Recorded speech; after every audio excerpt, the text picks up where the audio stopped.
जय जय श्री चैतन्य जय नित्यानंद।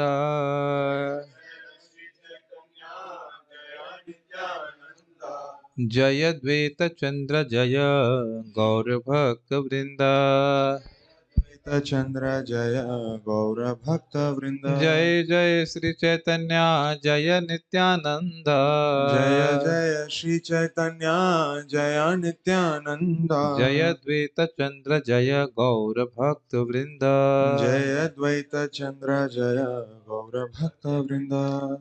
हम लोग चैतन्य चरितामृत के आदि लीला से अध्याय 13 को पढ़ेंगे। श्री चैतन्य महाप्रभु का आविर्भाव।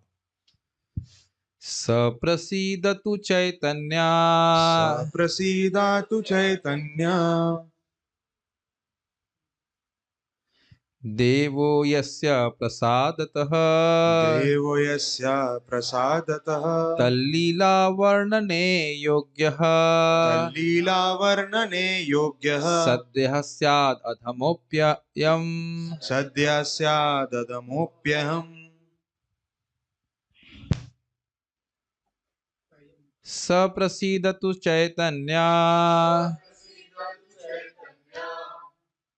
देवो यस्य प्रसादतः तल्लीला वर्णने योग्यः सद्यः स्याद् अधमोऽप्ययम्। ये क्या हो रहा है? नहीं चल रहा? इतनी जल्दी तो डिस्चार्ज नहीं होना चाहिए। एनीवेज, सप्रसीदतु चैतन्य चैतन्य देवो, वह चैतन्य देव मुझसे प्रसन्न हो। ये क्या हो जाएगा? कह रहे हैं यस्य प्रसादतः, उनकी कृपा से अगर प्रसन्न हो जाते हैं तो उनकी कृपा से तल लीला वर्णने योग्य, उनकी लीला के वर्णन करने में योग्य व्यक्ति योग्य हो जाता है। कितनी देर में? कहते हैं सद्यः, तुरंत ही हो जाता है। सद्यः स्याद, सद्यः स्याद योग्य, वह तुरंत ही योग्य हो जाता है। अच्छा, अपि अधम अयम, यद्यपि वह व्यक्ति अधम भी क्यों ना हो फिर भी वह योग्य हो जाता है उनकी कृपा से। तो महाप्रभु हमसे प्रसन्न हो, इस प्रकार से प्रार्थना कर रहे हैं। अयम यहाँ पे बोल रहे हैं मैं अयम मैं हूँ। मैं श्री चैतन्य महाप्रभु की कृपा की कामना करता हूँ, जिनकी कृपा से एक अधम भी उनकी लीलाओं का वर्णन कर सकता है। तात्पर्य बहुत अच्छा है, बहुत अच्छे तात्पर्य, मतलब स्पेशल तात्पर्य, बहुत ही अच्छे। श्री चैतन्य महाप्रभु या भगवान श्री कृष्ण का वर्णन करने के लिए जिस दैवी शक्ति की आवश्यकता होती है वह भगवान की कृपा एवं अनुकंपा है, उसके बिना नहीं हो सकती। बिना इस कृपा के कोई भी व्यक्ति दिव्य साहित्य की रचना नहीं कर सकता, किंतु भगवान की कृपा के बल पर साहित्य लिखने में एक अयोग्य व्यक्ति भी अद्भुत दिव्य विषयों का वर्णन कर सकता है। कृष्ण शक्ति बिना नहे तार प्रवर्तन, चैतन्य चरितामृत अंतलीला 7.11। भगवान की कृपा प्राप्ति के बिना कोई भी व्यक्ति भगवान के नाम, यश, गुण, रूप, परिकर आदि का प्रचार नहीं कर सकता। अतएव यह निष्कर्ष निकलता है कि कृष्णदास कविराज गोस्वामी द्वारा श्री चैतन्य चरितामृत का वर्णन करना लेखक पर विशेष कृपा वृष्टि का सूचक है। यद्यपि वे अपने आप को अत्यंत अधम मानते थे, किंतु हमें उन्हें अधम नहीं मान लेना चाहिए क्योंकि वे ऐसा कह रहे हैं, बल्कि जो भी ऐसे दिव्य साहित्य की रचना करने में समर्थ है वह हमारा पूज्य गुरु है। कुछ बातें समझने वाली होंगी। एक बात तो यह है कि आप जानते हैं कि अत्यंत वृद्धावस्था में और अशक्त अवस्था में इन्होंने लिखा था चैतन्य चरितामृत को। कहते हैं मुझे दिखाई भी नहीं पड़ रहा है और मैं सुन भी नहीं पा रहा हूँ, फिर भी मैं, और मेरे हाथ भी कांप रहे हैं, फिर भी मैं लिख रहा हूँ। ये आश्चर्य की बात है। और अब देखिए कितना सुंदर ग्रंथ है। आप लोग जब सुने थे 21, 22, 23 और 19, 20, 21, 22, 23, तो किन किन ग्रंथों से श्लोकों को उद्धरण दिया गया था, है कि नहीं? उज्ज्वल नीलमणि, भक्ति साम्य सिंधु, श्रीमद् भागवतम समझना ही कठिन है और उसको लिखना का मतलब कितना कठिन होगा। और अपौरुषीय ग्रंथ जिसमें मतलब ना इसमें कोई गलती नहीं, उस तरह का ग्रंथ लिखा गया, एक एक शब्द मतलब उसका बिल्कुल परफेक्ट है। तो यही कह रहे हैं कि भगवान महाप्रभु की कृपा से, तो इसीलिए बड़ी आदर बुद्धि के साथ इस शास्त्र को ग्रहण करना होगा कि साक्षात श्रीमन चैतन्य महाप्रभु का ही स्वरूप है। ये प्रभुपाद जी इंट्रोडक्शन में ही बोल देते हैं कि चैतन्य चरितामृत श्रीमन चैतन्य महाप्रभु से अभिन्न है और इसको पढ़ना, देखना, समझना, जो भी कुछ है, ये हमारे लिए परम कल्याण में है। तो ये भगवान के प्रति हमारा जो प्रेम है उसका मुख्य आधार है, जागृत करने का क्या आधार है बताइए? श्रवण कीर्तन जले करय सेचन, है ना?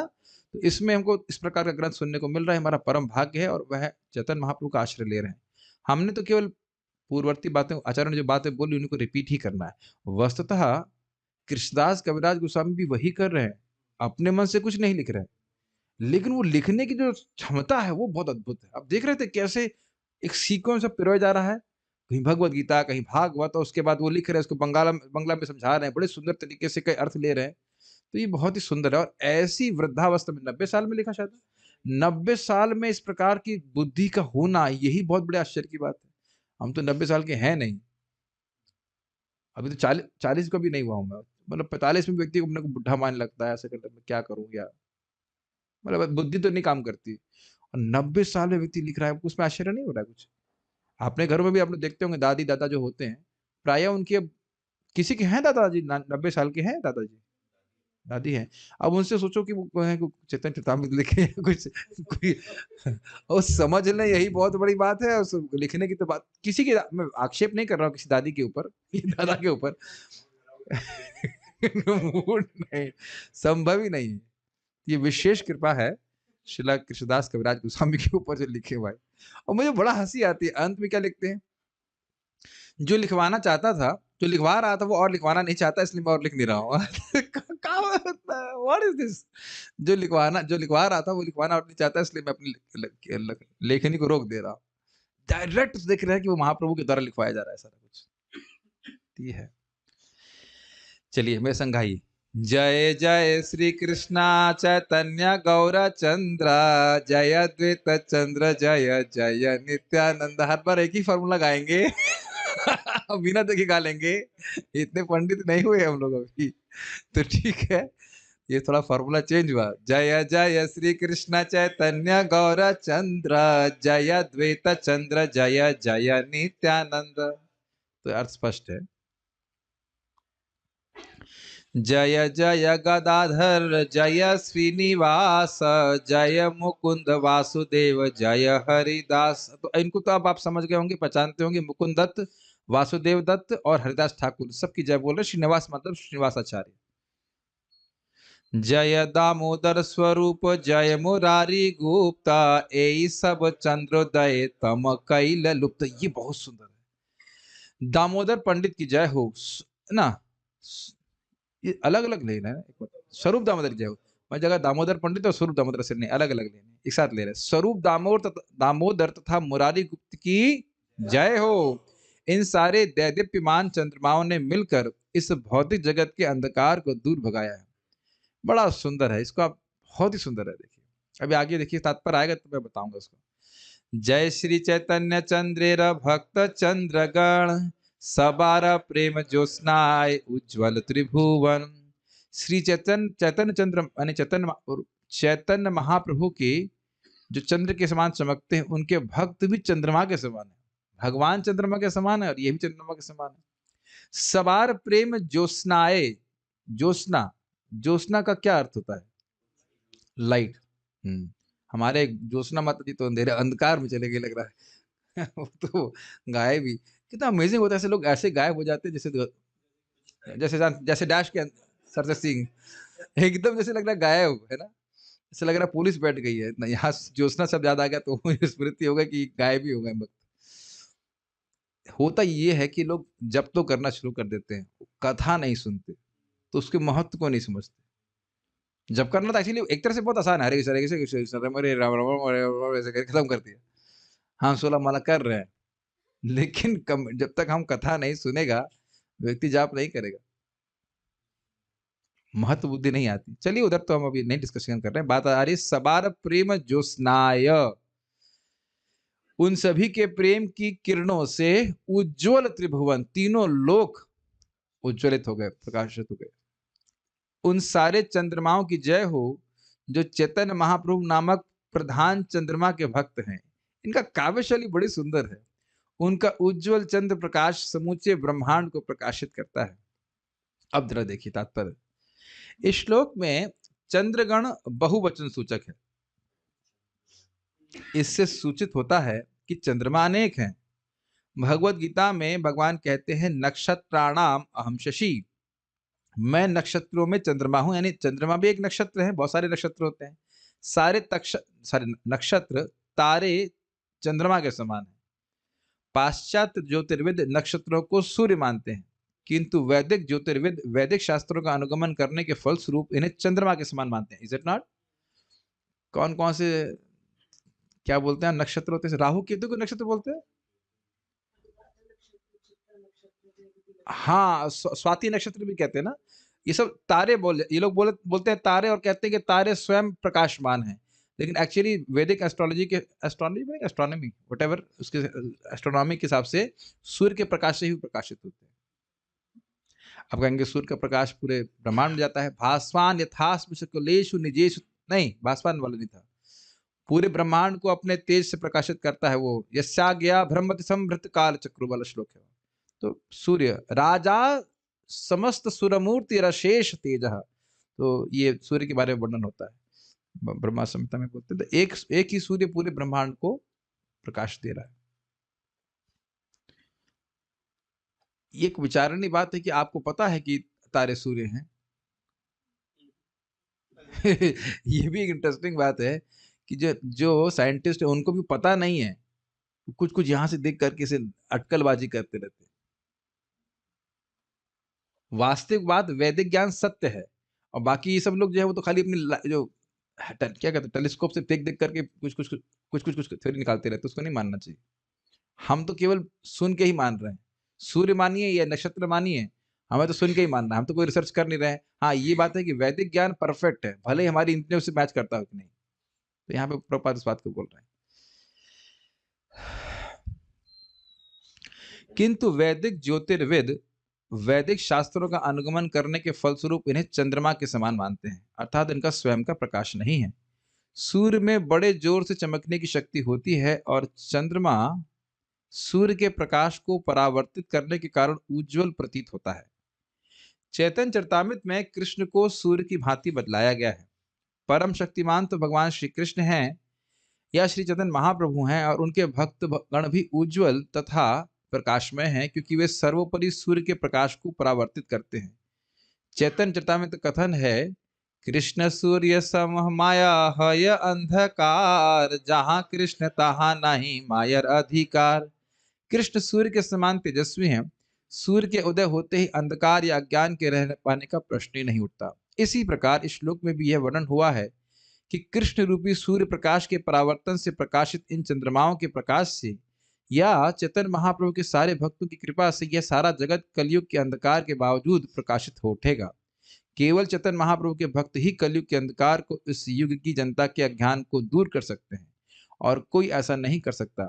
अतएव हमारी यही कामना है कि कृष्ण भावनामृत आंदोलन के सारे भक्त सर्वोपरि सूर्य के प्रकाश को परावर्तित करते हुए सारे जगत के अंधकार को दूर करें। इसमें क्या क्या विशेष बात है, बड़ा विशेष तात्पर्य है। एक बात आपने देखी कि श्लोक अगर आप देखेंगे तो उसमें लिखा हुआ है कि चैतन्य महाप्रभु चैतन्य चंद्रे भक्त चंद्रगण। अब लिखा यहाँ पे है चैतन्य महाप्रभु को चंद्र से उपमा दी जा रही है, और प्रभुपाद जी कृष्ण की उपमा सूर्य से दे रहे हैं। तो ये बात तो थोड़ी अजीब सी लग रही है, नहीं अजीब सी लगी आपको? अगर आप ये कहें कि चैतन्य महाप्रभु चंद्रमा है, तब ऐसा लगेगा कि उनका प्रकाश कहीं और से आ रहा है। लेकिन ऐसा नहीं है। देखिए, पहली बात तो समझनी होगी कि चैतन्य महाप्रभु और कृष्ण में कोई अंतर नहीं है। कृष्ण सूर्य सम, अर्थात उनका प्रकाश स्वयं प्रकाशित है, किसी और से प्रकाश लेने की जरूरत नहीं है। और अज्ञान नष्ट करने की दृष्टि से बोला जा रहा है सूर्य का प्रकाश, लेकिन शीतलता की दृष्टि से चैतन्य चंद्र कहा जा रहा है। शीतल भी तो है इनका प्रकाश, तेज लगने वाला नहीं है, ये समझ गए? तो इसलिए यह नहीं सोचना होगा कि चैतन्य महाप्रभु चंद्र के समान दूसरे से प्रकाश ग्रहण कर रहे हैं, उनका प्रकाश स्वयं का। इसीलिए प्रभुपाद बोल रहे हैं कि उस सूर्य से परावर्तित होने वाला प्रकाश। अब भक्तों को चंद्रगण क्यों कह रहे हैं, ग्रहण नहीं, चंद्रगण क्यों कह रहे हैं? हाँ, सूर्य के प्रकाश को वह परावर्तित कर रहे हैं, ये बहुत इंपॉर्टेंट बात है। अर्थात जो भी ज्ञान चैतन्य महाप्रभु के अनुयायी दे रहे हैं वो उनका खुद का ज्ञान नहीं है। Does it make sense? Very simple. आप सब ये मेरे ख्याल से पढ़ के ही समझ गए होंगे इस बात को। मैं इतना अज्यूम नहीं कर सकता हूँ, लेकिन शायद आप नहीं पढ़े होंगे पहले, लेकिन ये मुझे बड़ा स्ट्राइकिंग लगा। आप लोगों को स्ट्राइकिंग लग रहा है? और एक और बात कि तारे होते हैं बहुत सारे, चंद्रमा होते हैं क्या बहुत सारे? अगर आप आकाश को देखें, तो चंद्रमा का प्रकाश जितना है, उतना तारों का प्रकाश नहीं है। लेकिन यहाँ ये नहीं बोल रहे हैं कि तारागण, बोल रहे हैं चंद्रमागण, चंद्रगण, है ना? यानी कि एक-एक भक्त जीवन में किसी के प्रकाश ला सकता है, जैसे चंद्रमा। कितनाहू तारे इकट्ठे हो जाएँगे, फिर भी आप कहेंगे आज अंधकार है। अमावस्या वाले दिन तारे होते हैं, तारे होते हैं, लेकिन चंद्रमा नहीं होता, तारे तो हमेशा ही रहते हैं। लेकिन फिर भी आप कहेंगे नहीं अंधकार है। यही प्रभुपाद जी कहा करते थे कि कृष्ण भावना में हम बहुत सारे आपको फॉलोअर्स कभी कृष्ण भावना के नहीं मिलेंगे, अगर आप महाप्रभु के साथ में नहीं है तो। महाप्रभु बहुत सारे लोग इकट्ठा कर सकते हैं, लेकिन हम लोग जनरली आप देखेंगे कृष्ण भावना को स्वीकार करने वाली मतलब जो लोग हैं वो बहुत ही स्पेसिफिक हैं। और श्रीला प्रभुपाद जी से कहा करते थे, भाई चंद्रमा का और तारों का क्या मतलब है? लाखों तारे हों फिर भी एक चंद्रमा उससे भारी पड़ रहा है। और आप जीवन में देखेंगे कि जितने भी आप बाहर के लोग अन्य तथाकथित जो महाप्रभु से कनेक्टेड नहीं है और किसी गुरु को मान रहे हैं, उनके जीवन में कोई प्रकाश नहीं, ये भी नहीं पता है ठीक से कि भगवान कौन है। ये 3 प्रश्न का अंधकार तो बना ही रहता है। हम कौन हैं, भगवान कौन है, भगवान से हमारा क्या संबंध है, यह तो उनके गुरु जी को भी नहीं पता रहता है। हमने साक्षात पूछा था, या बहुत बड़े गुरु के कोई चेले थे, पूछा भगवान कौन है? गुरु जी ने मना किया, बताना नहीं, भगवान कौन है बताना नहीं। आप हमारे संग रहिए, 15 दिन बोरी पहनिए, फिर आपको भगवान का दर्शन कराए। बोरी? आपने कहा इट्स क्वाइट बोरिंग। बोरी पहनने से कोई 15 दिन अगर भगवान का दर्शन हो जाता, पहले तो यह बताओ कि भगवान है कौन? तुम तो किसी को भी दिखा दोगे, खड़ा कर दोगे, यही भगवान है मान लो। घोर अज्ञान, और पूरी ट्रेन भरी हुई थी ऐसे चेलों से। मतलब थोड़ा मैं अतिशयोक्ति में बोल रहा हूँ, लेकिन लोग बहुत वाकई उस दिन था, पता नहीं क्या दिन पड़ गया, तो लोग मेला को चल रहा था, तो लोग लौट रहे थे, पूरा ट्रेन भर के जा रही थी। मुझे कानपुर लौटना था, वृंदावन से लौट रहा था कानपुर स्टूडेंट के रूप में, ऐसे करके कोई प्रकाश नहीं है। और आप देख सकते हैं कि किसी भी चैतन्य महाप्रभु के भक्त से कोई व्यक्ति मिलता है, एकदम क्लियर पिक्चर बन जाती है कि जीवन का उद्देश्य क्या है। वो उसको पालन करे या ना करे आगे की बात है, लेकिन इन्फॉर्मेशन एकदम सीधी मिल जाती है। बहुत अच्छी बात है। आप इसमें क्या सीख रहे हैं? प्रकाश देने की क्षमता हर महाप्रभु के अनुयायी में है, चंद्रमा की तरह ही है, लेकिन उसको अपना प्रकाश कुछ नहीं देना। अपना प्रकाश देने का प्रयास करेंगे तो हम अंधकार ही बांटेंगे। अच्छा, अजीब सी बात बोल रहा हूँ, अपना मत देने का प्रयास करेंगे तो हम अंधकार बांटेंगे, लेकिन हाँ, महाप्रभु की बात और आचार्यों की बात रखेंगे तो निश्चित रूप से लोगों के जीवन में प्रकाश अनुभव करेंगे। अपने भी जीवन में आलोक अनुभव करेंगे, सामने वाला भी करेगा। एकदम पिक्चर क्लियर है कि करना क्या है। इतना क्लियर सबको है नहीं जितना आप सोच रहे हो। अन्य लोग जो है, जो महाप्रभु से कनेक्टेड नहीं है, उनको उतना क्लियर नहीं रहता जीवन का उद्देश्य क्या है और किस प्रकार से एग्जीक्यूट करना है। और एक और बात आप समझ रहे हैं कि चंद्रमा बनना है तो तपस्या भी करनी पड़ेगी। ये नहीं कि हल्की-फुल्की हम आध्यात्मिक जीवन जिएँ और सोचे कि हम तपस्या, मतलब बिना तपस्या के चंद्रमा की शक्ति को प्राप्त कर लेंगे। इसीलिए तो वहाँ बोला, इससे पिछले वाले श्लोकों में बोला गया कि कृष्ण शक्ति बिना नाही तार प्रवर्तन। ठीक है? तो आप समझ सकते हैं, इसीलिए कई बार लोग बोलते हैं इस्कॉन में दीक्षा लेना बड़ा कठिन है, बहुत नियम पालन करने पड़ते हैं। मंगल आरती जाओ, 16 माला जप करो, ये करो, चाय भी नहीं पीने देते हैं, ऐसा है, वैसा है। लेकिन आप सब शायद जानते होंगे कि एक भी व्यक्ति जो आपके पास आ रहा है, हम तो ऑनलाइन की दृष्टि से बोल रहा हूँ, वो अगर बात मान लिया हमारी, तो कहाँ पहुँच जाएगा वो कल्पना भी नहीं कर सकता है। कि अगर उसने हरे कृष्ण मंत्र करना शुरू कर दिया, कथा जाप इत्यादि करना शुरू कर दिया, इट्स अ रिवॉल्यूशनरी प्रोसेस। ये शब्द के भक्त के हैं, वो नए भक्त हैं, लोग बोले दिस प्रोसेस इज रिवॉल्यूशनरी। अपने व्यक्तिगत जीवन में अनुभव के, कोई भी दीक्षा विक्षा भी कुछ नहीं, साल भर भी नहीं हुआ होगा जब करते हुए, और बिल्कुल मटेरियलिस्टिक कंसेप्शन से कोई व्यक्ति आता, कुछ पता भी नहीं, भोले भाले लोग, पता ही नहीं होता क्या है, क्यों ऐसे देख रहे हैं लोग जब करते। अच्छा, रिवॉल्यूशनरी प्रोसेस बहुत अच्छा है। सबार प्रेम ज्योत्स्नाए उज्ज्वल त्रिभुवन। और देखिए हम लोग तो अभी शुद्ध हुए नहीं है, मध्यम भी नहीं पहुंचे, तब भी कितना प्रभाव हम महसूस करते हैं, और मध्यम पहुंच गए तो उसका उत्तम पहुंच गए तो कहाँ तक कितना प्रकाश दूसरों को दे सकेंगे, इसका तो कोई लिमिट नहीं है। और उसमें महाप्रभु के साथ तो महाप्रभु के गण साथ में जो आ रहे हैं वह कितना प्रेम बांट रहे होंगे उसकी तो कल्पना नहीं कर सकते। तो उन सभी की शरण वो ले रहा है। तो ये मैं खाली कहना चाह रहा था कि वो सूर्य वाली एग्जाम्पल, इसलिए कह रहे हैं सारे भक्त सर्वोपरि सूर्य के प्रकाश को परावर्तित करते हैं, अपने कुछ अलग से कृपा नहीं दे रहे वो। और इसमें एक और बात प्रभुपाद बड़ा सुंदर कह रहे थे, मैं कल भी बोल रहा था इस बात को, कि आचार्य सूर्य के समान है। क्यों? अंधकार में वस्तु दिखती नहीं है सब, तो उसी प्रकार से जीवन का लक्ष्य कैसे प्राप्त करना है वह यद्यपि विद्यमान है फिर भी व्यक्ति को समझ नहीं आता, तो आचार्यगण आकर के उसको स्पष्ट करते हैं। और भागवत सूर्य के समान क्या है, वह भी क्लियर हो गया ना सेम पॉइंट से, उसको एक्सटेंड कीजिए। जीवन का लक्ष्य क्या है, उसे कैसे प्राप्त करना है, श्रीमद् भागवतम के श्रवण कीर्तन से एकदम स्पष्ट हो जाता है। लेकिन वह भी आचार्य परंपरा में होना चाहिए, नहीं तो पढ़ने के बाद भी हमने देखा है, रिसर्च चल रही है कि भगवान कौन है। That is one of the striking thing of my life. इतनी भागवत सुनने के बाद भी व्यक्ति रिसर्च कर रहा है कि भगवान कौन है। ये सुनाने वाले की क्या स्थिति होगी फिर? अंधकार को परावर्तित कर रहा है is reflecting the darkness of maya. चलिए, एत कहिला ग्रंथारंभे मुख बंध, एबे कही चैतन्य लीला क्रम अनुबंध। इस प्रकार मैंने चैतन्य चरितामृत की भूमिका कही है, अर्थात अध्याय 12 तक। अब मैं चैतन्य महाप्रभु की लीलाओं का काल क्रम से वर्णन करूंगा, क्रोनोलॉजिकल ऑर्डर। अब तो बहुत इजी है, अब आप लोग बस सोना नहीं है, बस गाते रहिए। प्रथमेता सूत्र रूपे करिया गणना, पाछेता विस्तारी करी विवरण। एकदम हिंदी की तरह, पहले मैं इसको संक्षेप में कहूंगा सूत्र रूप में, फॉर्मूले के रूप में, उसके बाद पाछेता विस्तारी करी विवरण, उसके बाद विस्तार में वर्णन करूंगा। श्री कृष्ण चैतन्य नवदीपे अवतरी, 840 वस्त्र प्रकट विहरी। श्री चैतन्य महाप्रभु ने, श्री कृष्ण चैतन्य महाप्रभु ने नवदीप में अवतार लिया और 840, 40 + 8 कितना हुआ 48, और वत्सर मतलब वर्ष, तो 48 वर्षों तक उन्होंने विहार किया। 1407 शके जन्मेरा प्रमाणा, 1495 हैल अंतर ध्यान। तो कह रहे हैं कि श्री चैतन्य महाप्रभु शक संवत 1407 में प्रकट हुए और 1455 में इस जगत से अंतर्धान हो गए। एक मेरा टिप्पणी इस पे ये है कि महाप्रभु आए थे। ये क्या टिप्पणी हुई भाई? कोई व्यक्ति कह सकता है कि कृष्ण आए कि नहीं आए, कई संदेह करे, हम लोग तो नहीं कर रहे हैं, मानो कोई संदेह करे, यह तो मानते हो ना कि महाप्रभु आए थे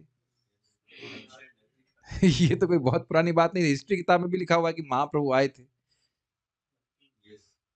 हम लोग कुछ खुश नहीं हो रहे हो कि महाप्रभु आए थे और वो हैं, और वही अब उस पर अपने शास्त्र की नॉलेज लगा दीजिए कि वही कृष्ण है और वही आपके हृदय में बैठे हुए हैं, आप देख रहे हैं क्या कर रहा है अंदर से, चैतन्य चरितामृत पढ़ रहा है। Good, very nice. हम तो ऐसी युक्ति लगाते हैं भाई, इसमें तो कोई डाउट नहीं कि महाप्रभु आए थे। अब यह तो उन लोगों को विश्वास नहीं कि भगवान है, लेकिन हम तो सीधे विश्वास से और शास्त्र से ग्रहण कर रहे हैं कि वह भगवान कृष्ण है और उनके बारे में हम पढ़ रहे हैं। तव विक्रीडितम कृष्णा नृणाम परम मंगलम, कर्ण पीयूषमासाद्या तजन्ते अन्य स्पृहाम जना। अबे बुरा मत मानेगा, मैं अपने कुछ रिफ्लेक्शन शेयर कर रहा था कि मैं सोच रहा था कि अगर हम इस जगत में कुछ विशेष कार्य नहीं करें तो जरा से विचार कीजिए कि हो क्या जाएगा। घबराते तो हम लोग बहुत हैं कि भाई ये नहीं करेंगे तो क्या हो जाएगा, वो नहीं करेंगे तो क्या हो जाएगा। जैसे मान लो, अब ऑब्वियसली आप जानते हैं मैं क्या बोलने वाला हूँ, कि मान लो आप प्रसाद नहीं खाएं तो क्या हो जाएगा, भूख लगेगी, मर जाओगे, मानते तो खाना पड़ेगा। सोएंगे नहीं तो क्या हो जाएगा, पागल हो जाएंगे, लिटरली पागल हो जाएंगे, मतलब बुद्धि एकदम करप्ट हो जाएगी, तो वो भी करना है। लेकिन मानो शादी नहीं करेंगे तो क्या हो जाएगा बताइए सृष्टि रुक जाएगी भगवान को बड़ी दिक्कत होगी, कैसे जगत चलेगा। फिर भगवान आपके पास गुहार करने के आएंगे कि भाई आप सृष्टि करने के लिए कुछ कीजिए कि नहीं। ये हो जाएगा कि हमें चैतन्य चरितामृत पढ़ने के लिए बहुत समय मिल जाएगा, ये बात है।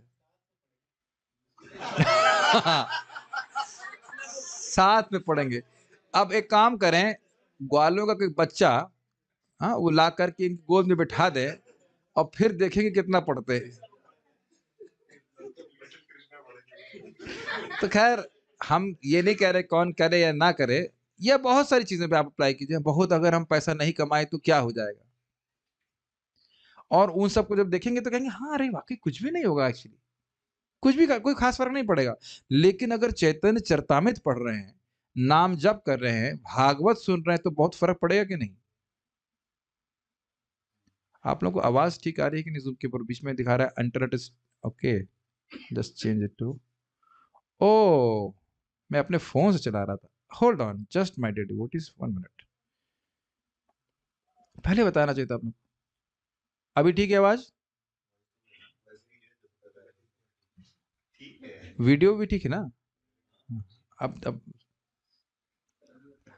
जरूरत से ज्यादा मजाक करने की जरूरत नहीं है। मुझे सुनाई नहीं पड़ रही इनकी आवाज। Video is perfect, voice is perfect. अभी भी वीडियो दिक्कत कर रहा है? अब सही है, अब देख रहे हैं इसमें। ओके, अच्छा एक और नेटवर्क चेंज करते हैं।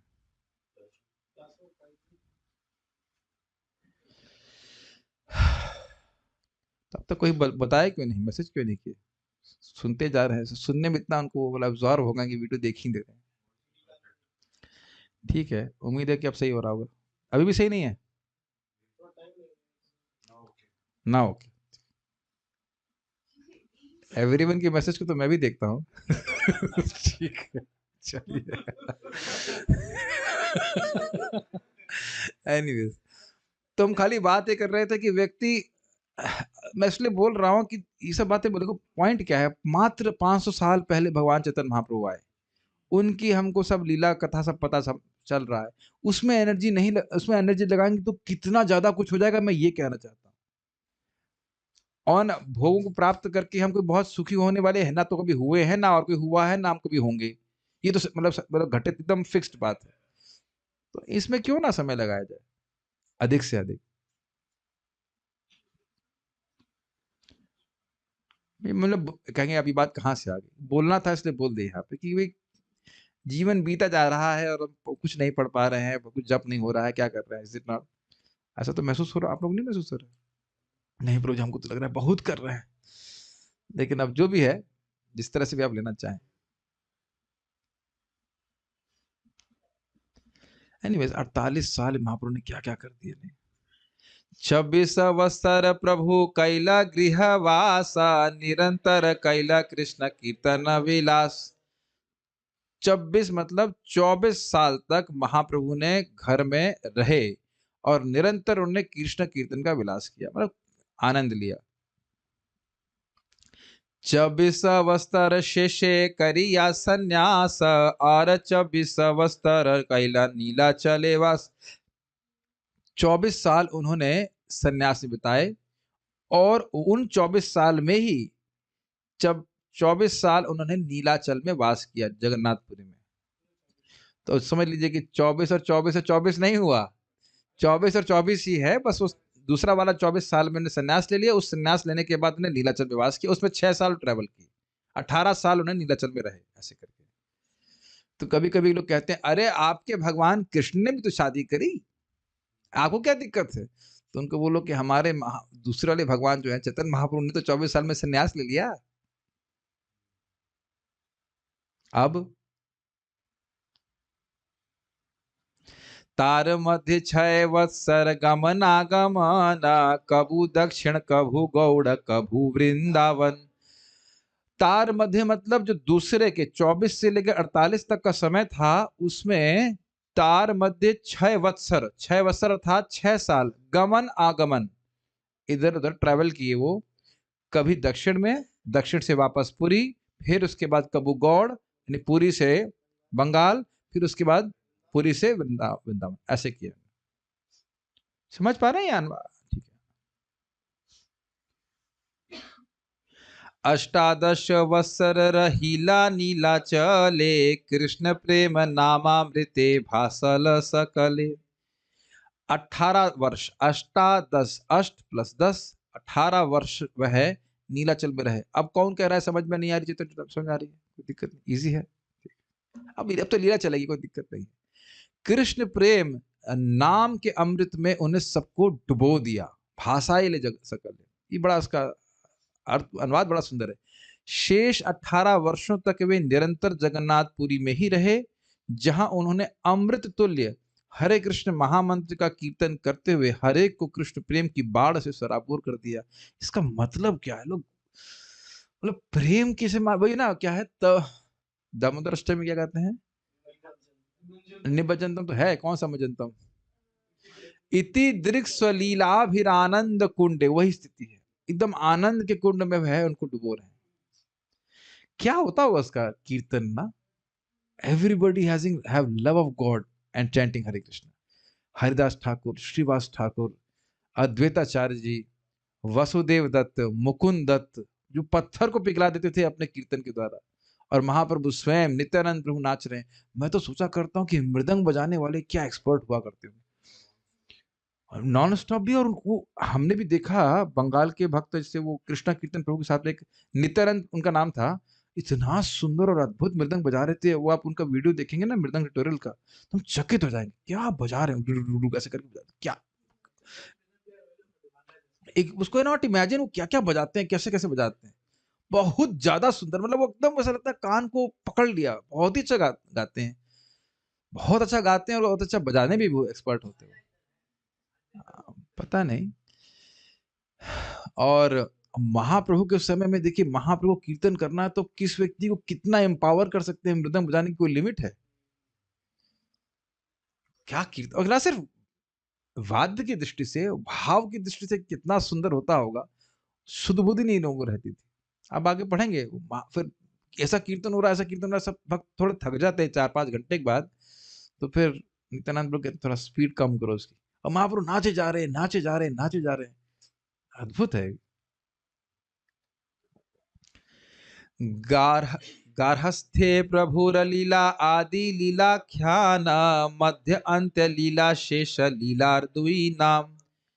गृहस्थ जीवन में महाप्रभु की लीला को आदि लीला कहा जाता है, और मध्य अंत लीला शेष लीला द्वि नाम। मतलब बाकी के जो 24 साल की लीला, उसको मध्य और अंत लीला में भाग किया जाता है। उनके गृहस्थ जीवन की लीलाएं आदि लीला अर्थात मूल लीलाएं कहलाती हैं, और उनके बाद की लीलाएं मध्य लीला तथा अंत लीला कहलाती हैं। आदि लीला मध्य प्रभु रयते कचरित सूत्र रूपे मुरारी गुप्त करीला ग्रथित। आदि लीला के मध्य यानी आदि लीला के बीच में प्रभु के जो भी चरित्र था, महाप्रभु का जो भी चरित्र था, उसको सूत्र रूप में मुरारी गुप्त ने ग्रथित किया था, डायरी में लिखा था। खर्चा बोलिए, इंग्लिश में डायरी कहेंगे, ठीक है। आदि लीला के अंतर्गत श्री चैतन्य महाप्रभु ने जितनी लीलाएं की, उन्हें मुरारी गुप्त ने संक्षेप में अंकित किया है। सारी लीला को अंकित करना संभव नहीं है।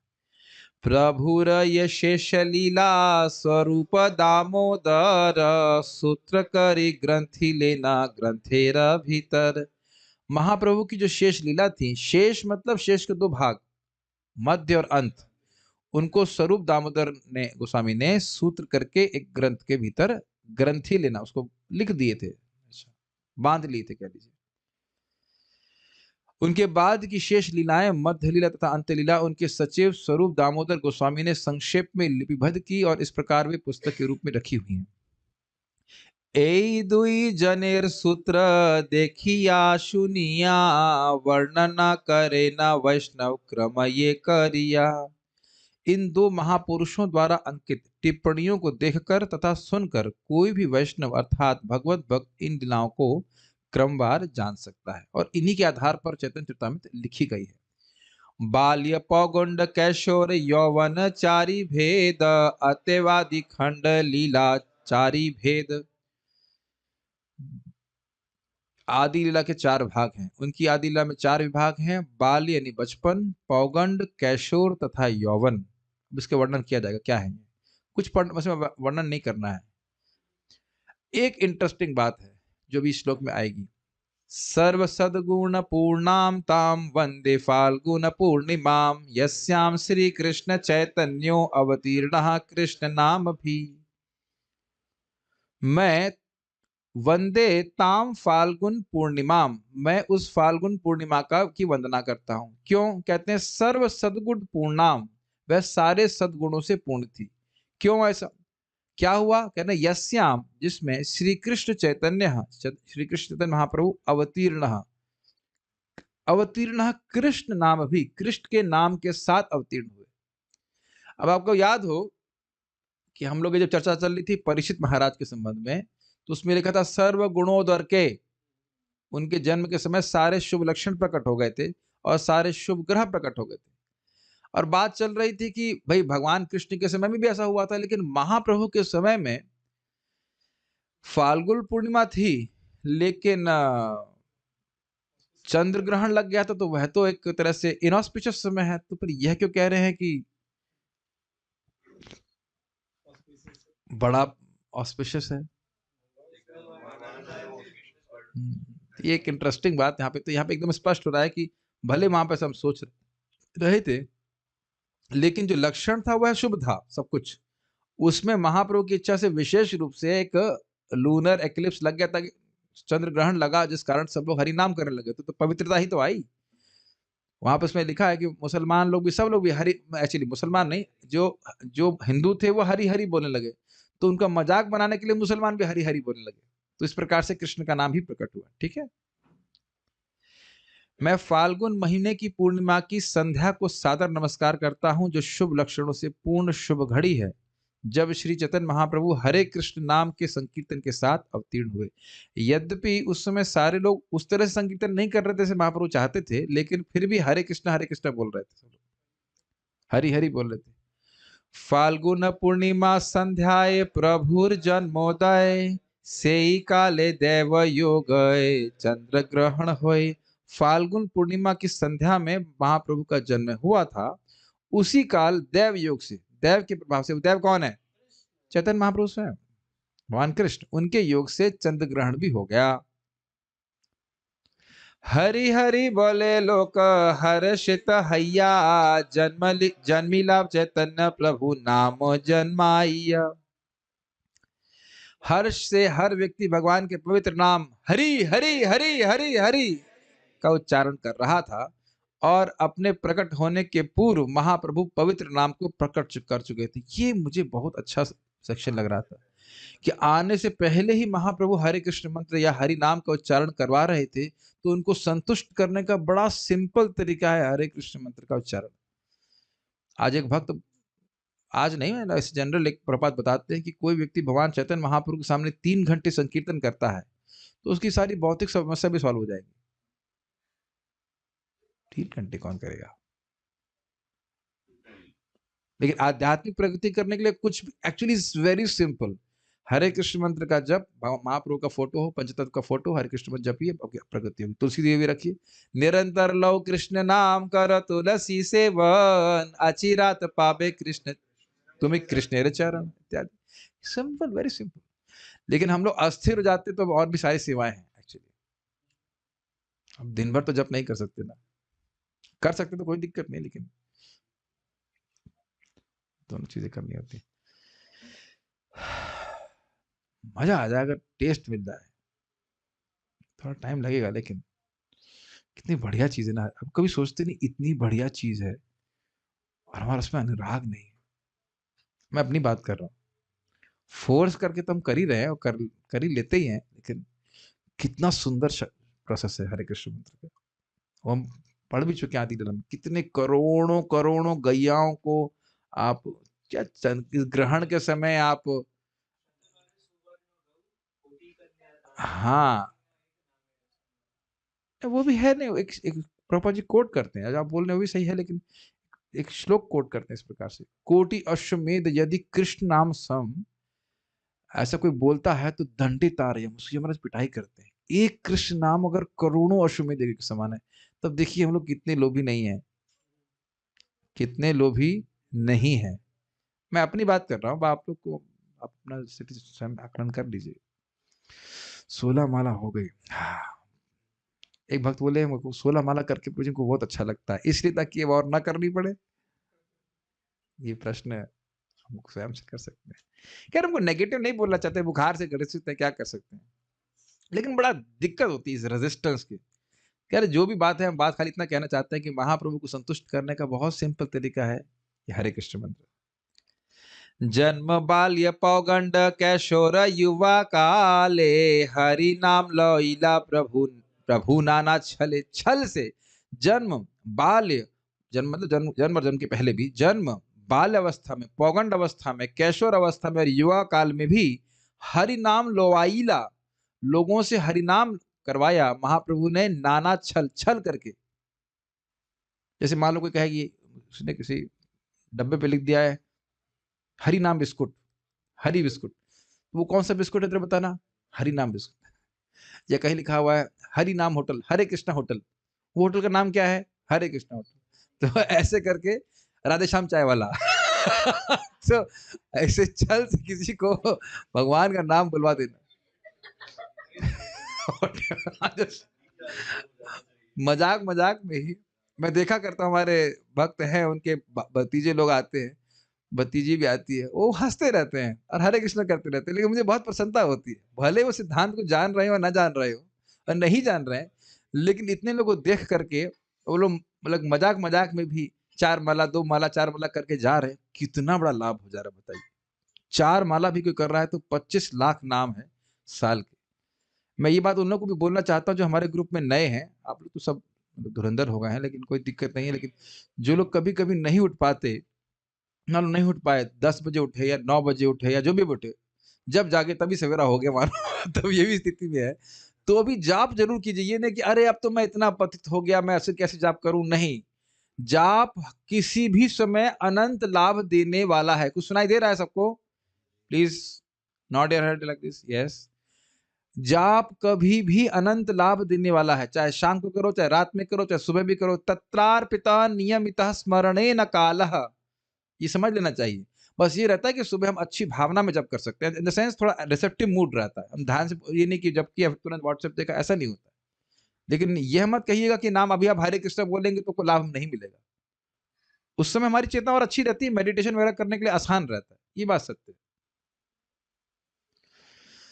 छल से नाम उच्चारण करना यानी इसका मतलब है कि महाप्रभु अत्यंत आग्रही हैं कि लोग हरे कृष्णा करें, ये कहने का। तो किसी भी तरह से लोगों को, किसी भी तरह से, जैसे कभी कभी लोग मुझे बोलते हैं और उनकी भौतिक इच्छाएं होती, तो मैं ऐसा शब्द इस्तेमाल करता हूं, इससे आपकी महान भाग्य का निर्माण होगा। गलत बोला? अब उसका अर्थ तो कुछ भी ग्रहण कर ले। अच्छा, महान भाग्य वो अपने हिसाब से समझ रहा है कि मेरे को ये मिलेगा वो मिलेगा, और ये सत्य बात है कि मिल भी जाएगा। देखिए, जिसकी भौतिक इच्छा नहीं रहती है उनको भगवान वो नहीं देते वो सब वस्तु। फालतू वस्तु क्यों देंगे आपको? पढ़े थे कि नहीं पढ़े थे? स्वर्ग की इच्छा नहीं तो जबरदस्ती स्वर्ग भेज देंगे। मुक्ति नहीं चाहते तो जबरदस्ती मुक्ति में आपको फूंक देंगे? नहीं, ऐसा नहीं है। तो जो व्यक्ति वाकई चाह रहा है, भाई मान लो कि वाकई यही चाहिए चाहिए, तो हरे कृष्ण मंत्र करेगा तो मिल जाएगा उसको। लेकिन बात यह है कि वो वहां तक रुकेगा नहीं, फिर आगे वो बढ़ता चला जाएगा। उसको मिलता है तो भगवान का और नाम जप करता है और भक्ति करेगा, वो आगे शुद्ध हो जाएगा। लेकिन इसको ऐसे बोलने में कोई कठिनाई नहीं है। कोई भौतिक इच्छा से बिल्कुल डूबा व्यक्ति हो, आप बोलिए उसको कि आप हरे कृष्ण करिए, आपकी सारी इच्छा पूर्ण हो जाएंगी। वो भी इच्छा जो आप कभी करते भी नहीं हो, जो आपको करनी चाहिए। मेरी बातें समझ रहे? जो नहीं कर रहे हो और करनी चाहिए, वह भी पूर्ण हो जाएंगी। तो भगवान तो सब बुद्धि देंगे ना उसको। तो किसी तरह छल करके, कैसे करके लोगों को हरे कृष्ण मंत्र कराइए, ये रहता है। भाई हम नहीं कर रहे, महाप्रभु कर रहे हैं छल, तो हम नहीं कर सकते? हाँ जी। श्री चैतन्य महाप्रभु ने अपने जन्म के समय बाल्य, पौगंड, कैशोर तथा युवावस्था में भिन्न भिन्न बहानों से लोगों को हरिनाम, हरे कृष्ण महामंत्र का कीर्तन करने के लिए प्रेरित किया। कैसे किया था देखिए। बाल्य भाव छले प्रभु करे ना क्रंदना, कृष्ण हरि नाम सुनि रहे रोदन। जब एकदम छोटे थे तो छल से प्रभु रोने लगते। अब भगवान तो आत्मराम है, पूर्ण काम है, उन्हें रोने की क्या जरूरत है? लेकिन वह रोने लगते और स्त्रियां जब पास में रहती तो कहती राम कृष्ण हरि, तो वह सुन करके हंसने लग जाते। तो फिर उनको समझ में आ गया कि ये रोएगा, जब भी रोएगा तो भगवान का नाम उच्चारण करिए। तब आप सोचिए कि जो व्यक्ति माला पे जप नहीं कर रहा है, ऐसे ही हंसी में हरि नाम कर रहा है, उस पे महाप्रभु प्रसन्न हो रहा है। तो आप माला उठा के जप करेंगे तो कितना खुश होंगे महाप्रभु, योजना बना बना कर। ये सब सुनने से ही श्रद्धा रहती है नाम उच्चारण करने में। कितना कृपा दृष्टि होगी महाप्रभु की, कितने दयालु रहेंगे नित्यानंद प्रभु, घर में जा जा कर के चरणों में गिर गिर कर कह रहे हैं कि आप हमें खरीद लीजिए, अगर महाप्रभु का नाम लेते हैं, भगवान का नाम उच्चारण कर रहे हैं। तो आप अगर जाप उठ करके नाम जप कर रहे हैं तो कितना लाभ होगा। मैं कल जो बात बोल रहा फिर रिपीट कर रहा हूँ कि मेरे सामने बड़ा असमंजस है कि भाई जो नाम जप कर रहा है उसको डांटे क्यों। अब कुछ भी कर रहा है, 4 माला 10 माला, वो अलग बात है कि थोड़ा समझाने से थोड़ा ठीक से करने लग जाते हैं, नहीं तो हाँ, ऐसा होता रहता है। कठिनाई होती है जो सो रहे होते हैं उनको बोलने में, क्योंकि वो जाप नहीं कर रहे होते हैं। जाप करें तो कोई दिक्कत नहीं, चाहे चल के करिए, चाहे बैठ के करिए, चाहे खड़े होकर करिए, बोलना बहुत जरूरी है। ये बस इस बात पे मुझे क्रोध आ जाता है कि हम कहेंगे हम बैठ करेंगे, फिर थोड़ी देर के लिए खड़े हो जाएंगे, हाँ हरे कृष्ण नोज डाइव जपा होता है, वो मत कीजिए। मेरे को भी नींद आती थी जब हम शुरुआत में ज्वाइन किए थे, तो सबको ही आती है, तो तुम चल के जब करते हैं क्या कठिनाई, कम से कम वाणी से तो निकलना चाहिए। प्रभुपाद जी के शब्द हैं, if you are feeling sleepy then don't stop walking and don't stop chanting. क्या कठिनाई है, क्यों हीरो बनने की जरूरत है, मुंह से आवाज ही ना निकले, तब थोड़ा ठीक नहीं रहेगा, वो नुकसान हो रहा है हमारा बहुत। एक एक हरिनाम से महाप्रभु प्रसन्न हो रहे हैं, ये विश्वास रहना चाहिए। देखिए क्या लिखा हुआ है, कृष्ण हरि नाम सुनी रहे रोदन। तो ये सब लीला हमको भगवान का नाम उच्चारण करने के लिए अत्यंत प्रेरित करती है। मैं बारंबार इस बात पर विचार करता हूं कि इस जगत में हम सब जानते हैं कि अगर कोई व्यक्ति को, बहुत शक्तिशाली व्यक्ति है और उसको कोई वस्तु पसंद है, आपको पसंद उससे मतलब नहीं है, आपको उससे कुछ मतलब फेवर चाहिए, तो आप उसको वो वस्तु जरूर देते हैं जो उसको पसंद हो। ये बात समझते हैं नहीं समझते हैं। बड़े बड़े अधिकारियों के पास जाता है, मिठाई का डब्बा ना क्या क्या लेकर के, देखा है कि नहीं। तो अब आपको कैसे लग रहा है, हरिनाम उससे मतलब नहीं है, आप जाप कर रहे हैं तो महाप्रभु खुश हो रहे हैं, वह भगवान का प्रेम देंगे, सारा आशीर्वाद देंगे। इस दृष्टि से भी तो हरि कृष्ण करना चाहिए, लॉजिकल और नॉट। तो तुरंत रोना बंद कर देते थे। तो ये छल था एक बालकाल में। आगे देखिए, आगे आप देखेंगे कि अलग अलग समय में कैसे छल करके हरि नाम करवा रहे थे। अतएव हरि हरि बोले नारी गणा, देखे ते आई से ये बात सर्व बंधु जन। इस कारण से जो रोना बंद करते थे, इसलिए नारी गण, जो बच्चे के आसपास माता जी लोग थे, वह हरि हरि बोलने लगते। और ये भी काफी कौतुक का विषय हो, कौतुक मतलब मजाक का विषय जाता है ना। बच्चा रो रहा है, स्पेशली छोटा बच्चा, सोचिए वाह करके रो रहा, बोले हरी हरी खुश खुश हो जाए वो, हाँ हाँ करके हंसने लग जाए, अरे वाह। और फिर चुप हो जाए तो फिर बच्चा रोने लग जाए, फिर आप बोलो हरी हरी, फिर वो खुश होकर खुश जाए। तो एक बड़ा कौतुक कौतुक समझते हैं। एक कौतुक का मतलब इस लाइक अचंभा की फीलिंग रहती है कि देखो बच्चा क्या कर रहा है, देखो इस प्रकार से। तो मजाक भी है और हास्य रस भी है, और उसमें विस्मय विस्मय भी, मतलब विस्मय नहीं कहना चाहिए, कौतुक नहीं समझा पा रहा हूँ, इस समथिंग है उसमें, हास्य रस भी है और थोड़ा सा विस्मय भी है कि देखो कितना आश्चर्य भी है। देखो बच्चे को हरे कृष्ण बोल रहे हैं तो चुप हो जा रहा है निश्चय से करके। आपने एक वीडियो भी देखा होगा इसी प्रकार का, बच्चों बहुत फॉरवर्ड किया गया था, जिसमें वो हरे कृष्णा बोल रहे हैं तो बच्चा चुप हो जाता है, वो हंसने लगता है, और नहीं तो बंद बंद कर देंगे हरे कृष्ण तो रोने लगता है। अब पता नहीं वो असली वीडियो था कि क्या, हमको नहीं जान रहे हैं, लेकिन सब लोग महाप्रभु की लीला का अनुकरण करते हैं ठीक है। देखी ते आई से ये बात सर्व बंधु जन, जो सारे लोग वहां पे देखने के लिए आए थे, उनमें की वो जो नारियां थी वो बोलने लगी, गौर हरि बलि तारे हासे सर्व नारी, अतः भैला तारा नाम गौर हरि। गौर हरि बोल करके सारी नारियां हंसने लगती, इसलिए इनका नाम गौर हरि हो गया। इजी है। देखो कौतुक शब्द है ये, जब स्त्रियां यह कौतुक देखती, कौतुक अब समझ में आ रहा होगा, हंसना भी है और उसमें आश्चर्य भी है, तो वे आनंदित आनंदित होकर हंसने लगती, और वे महाप्रभु को गौर हरि कहकर पुकारने लगती। गौर हरि ऐसे कुछ बोलते, बच्चों को तो ऐसे बोलते होंगे सर ना, बच्चों को तो ऐसे बोलते हैं ना, गौर हरि प्रेम से करके, तभी से उनका अन्य नाम गौर हरि पड़ गया। ऐसे ऐसे नहीं बोलते। अरे महाप्रभु कितने क्यूट लगते हो। महाप्रभु तो मैं आगे वाला नाम बोल रहा हूँ, जो बच्चा निमाई है, अभी तो ये भी पता नहीं नमाई है कि नाम, अभी तो नमा नहीं हुआ है, गौरहरी मान लीजिए, कितना वो क्यूट लगते होंगे, हम कल्पना नहीं कर सकते, कितना वात्सल्य उनके हृदय में प्रकट होता होगा, बड़े प्रेम से बोलती होंगी, क्यूट तरह से बोलती होंगी। बाल्या वयस यावत हाथे खड़ी दिला, पगंड वयस यावत विवाह न कैला। उनका बाल्यकाल उनकी शिक्षा का शुभारंभ होने हाथे खड़ी के समय तक रहा, और बालकाल समाप्ति से लेकर उनके विवाहित होने तक की उम्र पौगंड कहलाती है। ये समझ में आया? हाथे खड़ी समझते हैं? उनके हाथ में खड़ी का क्या होता है? वो खड़िया, खड़िया चौक, वो एक संस्कार होता है, उसमें चौक दे करके वो अक्षर लिखवाते हैं बच्चे से, तो उसको हाथे खड़ी कहा जाता है। आप लोग क्या भी हो चुका है ऐसे? क्या यस तो ऐसे बोलने से बहुत समझदार है, सब जानते हैं। सुना है आपने, ठीक है। तो ऐसा आपके यहाँ होता है खड़ी से? आजकल तो चौक वगैरह कुछ होता नहीं होगा, मे बी लैपटॉप पे पर कुछ कीज आई पढ़ देते, कीज दबा दिया उसने, हो गया संस्कार उसका। हाँ, वो तो बचपन से ही हो जाता है, नामकरण के पहले ही हो जाता है वो। संस्कार होता है कि नहीं, कहानी में कठिनाई है, जो भी है। तो वहां से लेकर के हाथे कड़ी से लेकर के जब तक विवाहित नहीं हुए तब तक पौगंड कहलाता है। विवाह करिले हैला नवीन यौवन, सर्वत लोआइला प्रभु नाम संकीर्तन। विवाह कर, उसका बाद ही पढ़ लेते हैं। उनके विवाह के बाद उनका यौवन प्रारंभ हुआ, और अपनी युवावस्था में उन्होंने हर एक को सर्वत्र हरे कृष्ण महामंत्र कीर्तन करने के लिए प्रेरित किया। तो आप जानते ही हैं, बहुत विशाल स्तर पर संकीर्तन होता है, घर घर में संकीर्तन महाप्रभु ने कराया। ये गृहस्थ जीवन की बात है।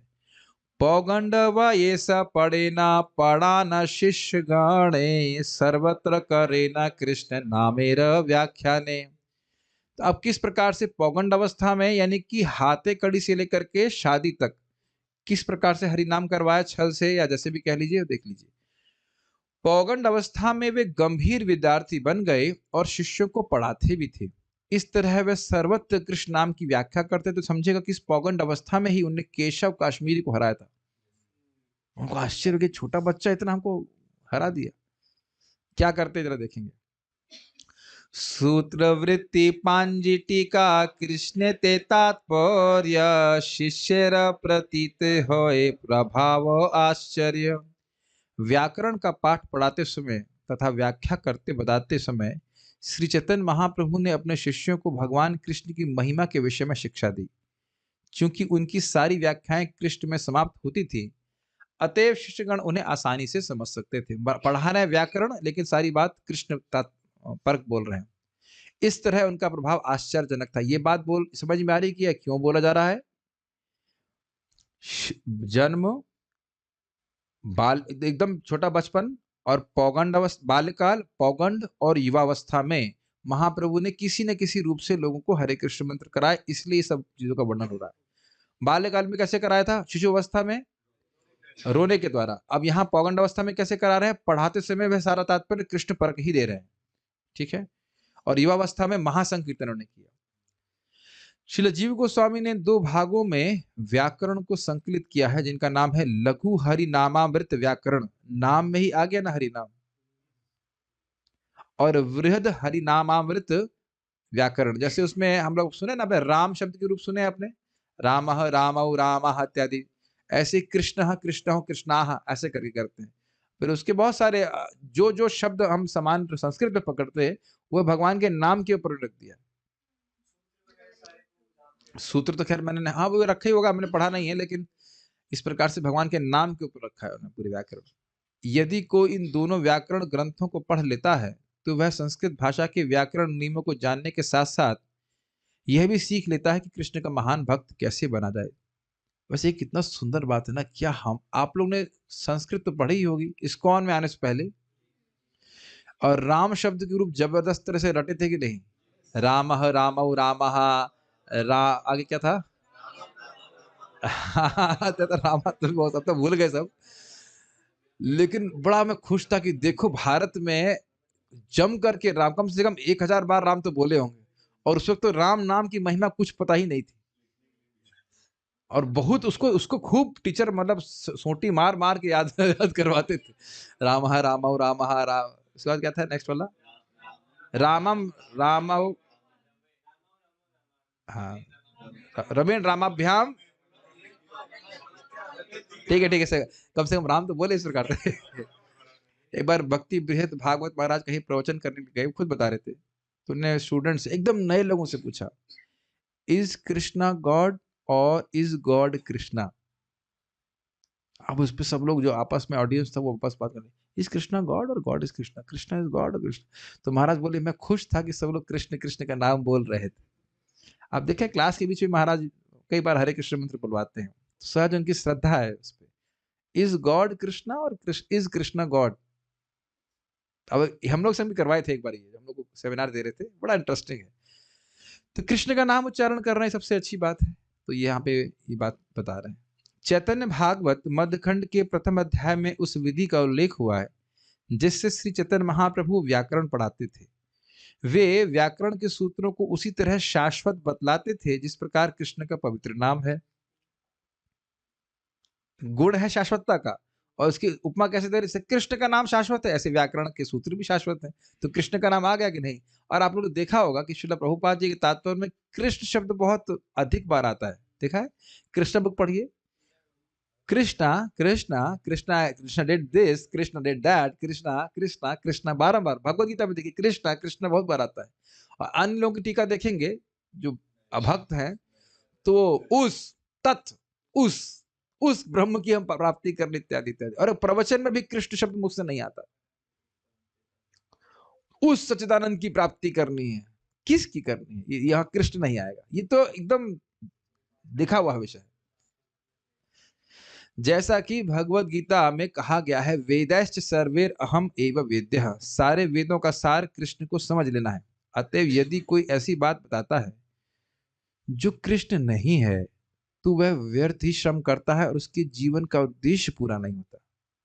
यदि कोई केवल शिक्षक या प्राचार्य बन जाता है किंतु कृष्ण को नहीं समझता, तो यह समझना चाहिए कि वह अधम व्यक्ति है। अब आप देखिए कि प्रभुपाद कितना हैवी बात बोल रहे हैं, क्या हैवीनेस है। अब दुनिया के जितने भी शिक्षक हैं वो सबसे अधम व्यक्ति हैं, यही बोल रहे हैं प्रभुपाद जी। आपको विरोध है तो बता दीजिए आप। एक जो तथाकथित शिक्षक हैं जो बोल रहे हैं कि हम शिक्षा दे रहे हैं, उनसे पूछो कि भगवान कौन है।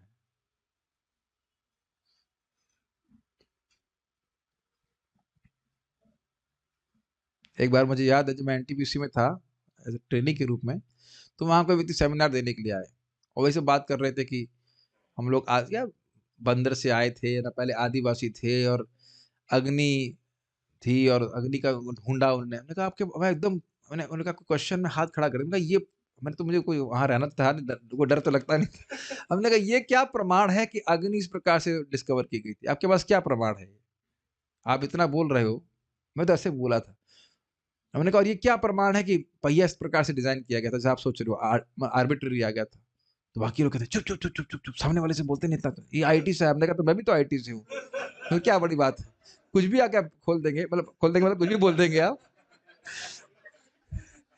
अब मुझे बाद में मालूम चला कि वो डिवोटी था।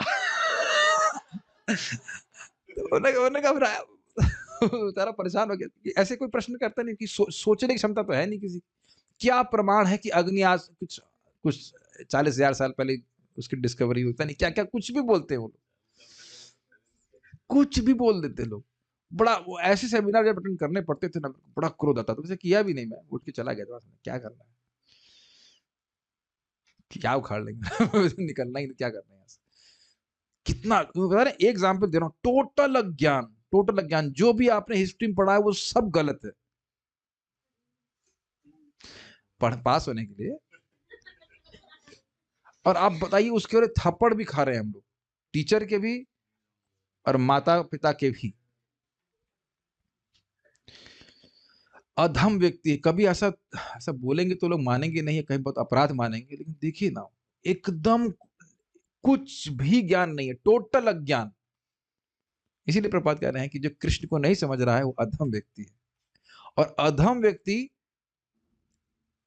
नहीं, आओ टॉप पे है, उन्हीं से सारा लोग ज्ञान प्राप्त कर रहे, तो वो कितने अधम हो जाएंगे। एवं परंपरा प्राप्तम। ठीक है कि नहीं? कोई व्यक्ति बोल रहे थे कि यह तो लोअर क्लास के लोगों के लिए है, अपर क्लास के लोगों के लिए नहीं। तो अब मैं उसमें सोच रहा था कि गीता नहीं पढ़े हैं, सूर्यदेव से ऊपर हैं आप, सूर्यदेव गीता पढ़ रहे हैं, इक्ष्वाकु पढ़ रहे हैं, मनु पढ़ रहे हैं, सारे राजर्षि पढ़ रहे हैं, और निम्नतर लोग के लिए भी ज्ञान है। स्त्री क्या लिखा हुआ है, स्त्री वैश्यता शूद्रा तेपि यान्ति पराम गतिम। कोई भी व्यक्ति के लिए भगवान गीता का ज्ञान है। भागवत का ज्ञान भी ध्यान दीजिएगा, वर्णाश्रम की अपेक्षा नहीं करता है, ये हम लोग सुन चुके हैं। भागवतम सबके लिए है, बस निर्मत्सर होना चाहिए, ठीक है। अमेजिंग नहीं लगता आपको? सारे वेदों का जो सार है, मक्खन है, वो सबके लिए अवेलेबल है। एनीवेज, बातें आ रही तो ख्याल कहने का आशय ये है कि अब किसके अंतर्गत हैं हम लोग, ये विचार कर लीजिएगा, जीवन में देख लीजिएगा, और उसके अनुसार हम अपने जीवन को स्टीयर कर रहे हैं। अधम व्यक्ति है, जैसा कि भगवत गीता में कहा गया है। अब देखिए, प्रभुपाद जी कह रहे हैं, मैं कह रहा हूं क्या? प्रभुपाद जी कह रहे हैं, प्रभुपाद जी कह रहे हैं, मैं नहीं कह रहा हूं, भगवान कह रहे हैं। भगवत गीता में कहा गया है, नराधमः माया अपहृत ज्ञान। एक बार प्रभुपाद से पूछा गया था, प्रभुपाद अपने लेक्चर में बोल रहे हैं, हमको लोग कहते हैं आप इतना कठोर बोल रहे हैं, लेकिन हम नहीं बोल रहे हैं, भगवान बोल रहे हैं, भगवान गाली दे रहे हैं, भगवान डांट रहे हैं कि जो भगवान के शरणागत नहीं है उसमें ये सारे दुर्गुण है ही। नराधम, नर अधम, इंसानों में लोवेस्ट। यदि कोई मनुष्य समस्त प्रामाणिक शास्त्रों का सार जाने बिना शिक्षक बन जाता है, हम अपने मन से तो नहीं बोल रहे हैं, देखिए लिखा है भाई, उसको आप पढ़ना ही पड़ेगा, तो इसको उसका अध्यापन गधे के रेकने की तरह कोलाहलकारी होता है। अरे भाई, अब तो धो दिया प्रभुपाद जी। कितना कलयुग डेंजरस है कि गधे की तरह रेकने के लिए हजारों रुपए दिए जा रहे हैं। अब तो लग रहा है कोई कोई कोर्ट केस कर देगा अगर लगी लेक्चर सुन लेगा। भाई आप में से तो कोई नहीं करेगा ना। मुझे उम्मीद आज इसको तो लाइव नहीं करना चाहिए था, बहुत डेंजरस है। अच्छा है कि लोग पुस्तक नहीं पढ़ते हैं। अगर इस्कॉन की पुस्तकें पढ़ने लग जाएंगे, 2-4 कोर्ट केस और बढ़ जाएंगे इस्कॉन के ऊपर। गलत तो नहीं कह रहे ना? वही चैतन्य चैतन्य हम बांट तो रहे हैं, लोग प्राय तो लोग खोलते ही नहीं, खोल के पढ़ेंगे नहीं, पढ़ लिया तो जरूर कोर्ट केस कर देंगे, है कि नहीं? लेकिन एक और इंटरेस्टिंग बात भी है, पता है, जब हम पुस्तक पढ़ते तो पुस्तक से झगड़ा नहीं कर सकते। तो जो व्यक्ति पढ़ता है, मान लो गुस्सा भी हो, तो पुस्तक से झगड़ा नहीं करेगा वो। एक भक्त बता रहे थे कि वो लाइफ कम्स फ्रॉम लाइफ पढ़े, और खुद साइंटिस्ट थे, प्रॉपर उसमें साइंटिस्ट को खूब धो रहे हैं अच्छी तरह से, क्योंकि वो चीटिंग कर रहे हैं। तो उसको बड़ा बुरा लगा, पढ़ा उसने, पढ़ करके छोड़ दिया, नहीं पढ़ेंगे उसको। फिर उसे रहा नहीं गया, फिर उसने पढ़ा उसको, फिर पढ़ा, तो 2-3 बार पढ़ा तो वो कन्विंस हो गया, फिर डिवोटी बन गया। ये बड़ा इंटरेस्टिंग है, जब कोई पुस्तक पढ़ रहा है, is only one way, is only hearing. आपसे बात करेगा तो झगड़ा कर सकता है, उसका ईगो सामने नहीं आता पुस्तक पढ़ने में। बुरा भी लगेगा तो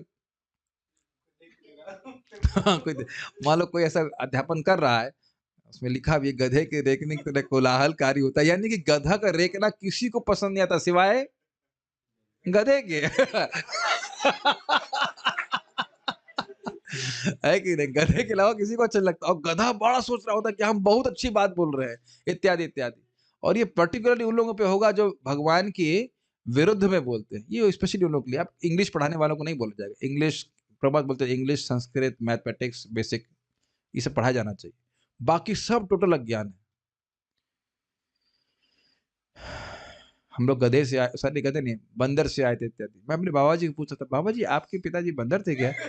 एकदम बोले पर नहीं पूछा करता था, तो नहीं हमारे तो इंसान थे। तो हमारे कहाँ से आ गए फिर? Anyways, जारे देखे तारे कहे, कह कृष्ण नाम है भाषाइला नवदीप ग्राम। जिसको भी देखते उसे कहते तुम कृष्ण का नाम लो, और कृष्ण का नाम लेकर के पूरे नवदीप गांव को ने डुबो दिया कृष्ण के नाम से। ये मुझे बहुत अच्छा लगता है बात। क्यों?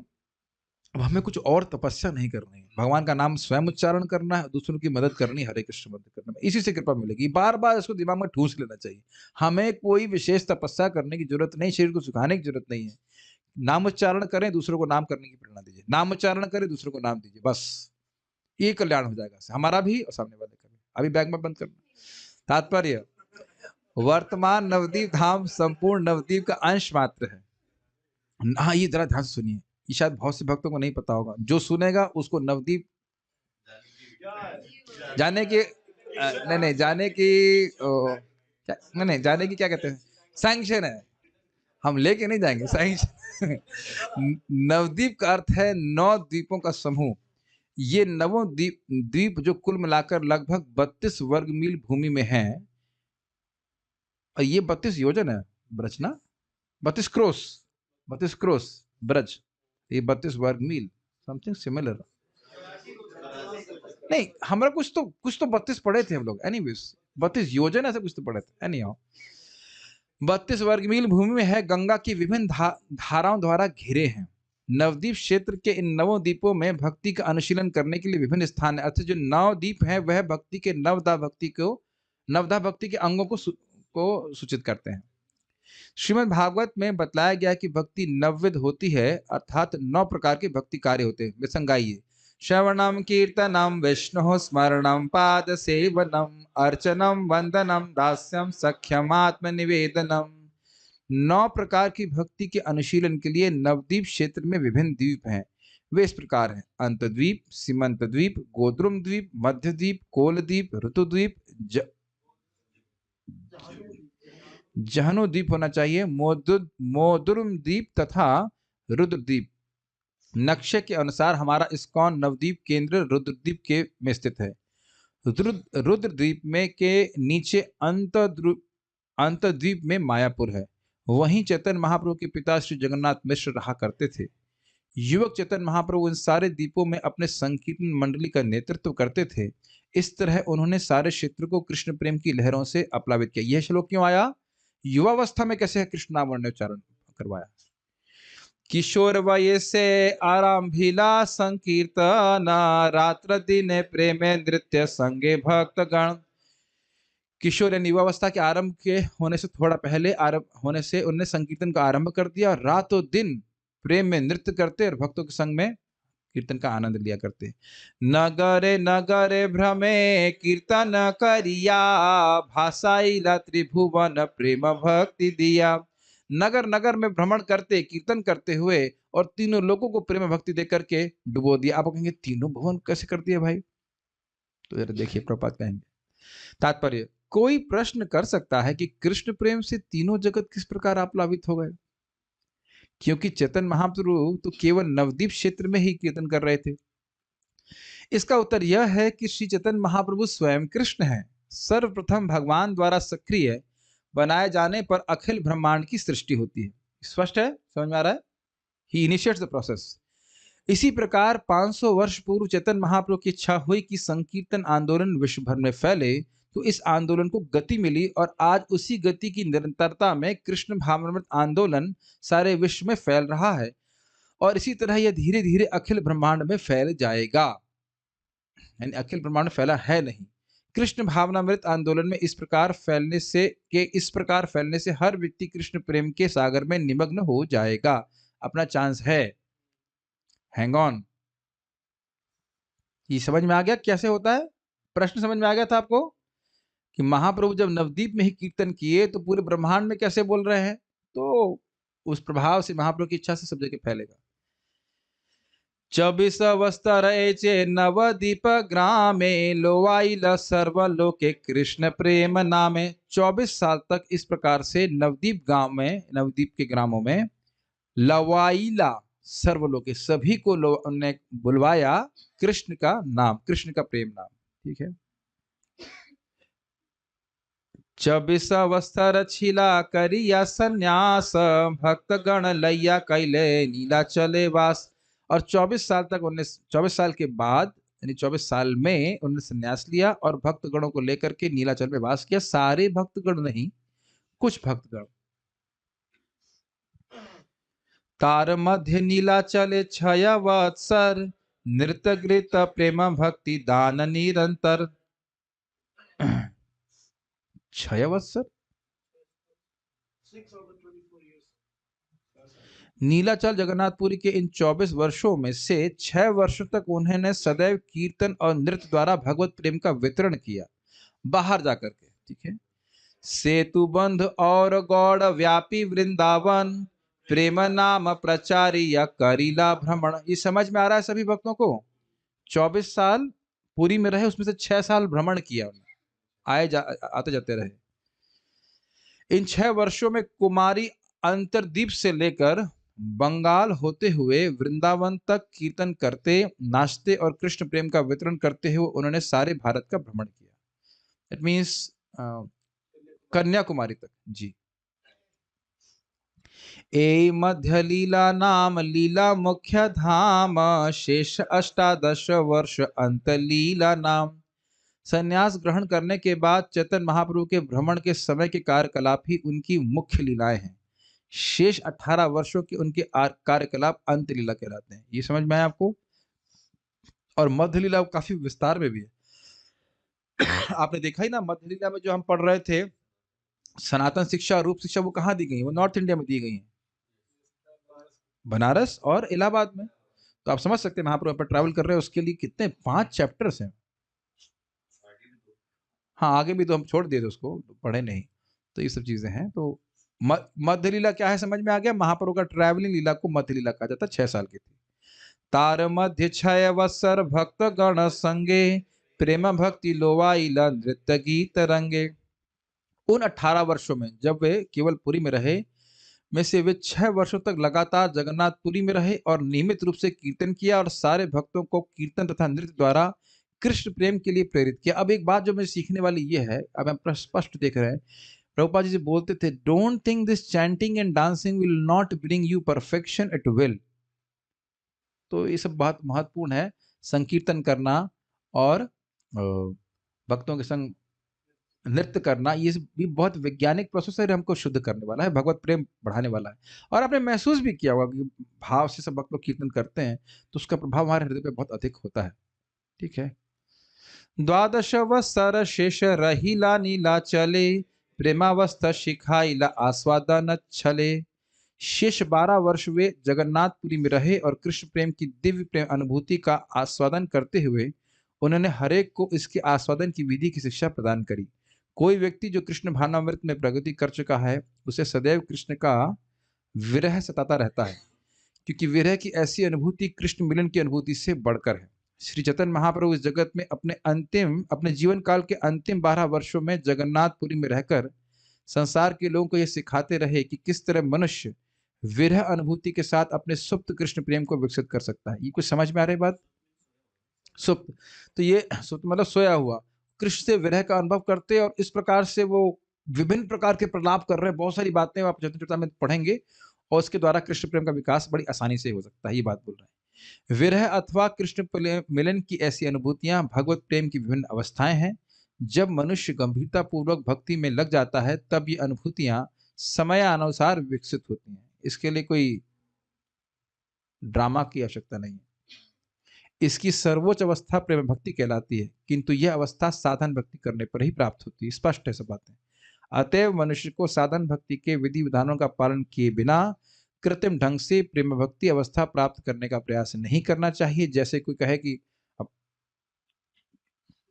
मतलब कोई व्यक्ति, मान लो स्त्री चाहे कि उसका संतान हो जाए, तो एक प्रोसेस से होता है, ये नहीं कि कुछ ढोंग करने से बच्चा पैदा हो जाएगा।